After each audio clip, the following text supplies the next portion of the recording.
कृषी उत्पन्न बाजार समिती धर्माबाद बाजारभाव पाहणार आहोत आपण आज. तारीख आहे 27/5/2026 म्हणजे आजची तारीख. आपण भाव पाहणार आहोत. तूर लाल 120 क्विंटल आहे. भाव 7,000 ते 7,580 रुपये प्रति क्विंटल आहे.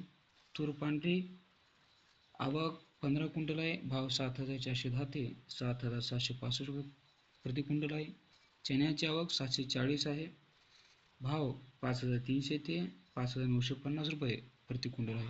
सोयाबीनची आवक 130 क्विंटल आहे आणि भाव 5,795 ते 7,215 रुपये प्रति क्विंटल आहे.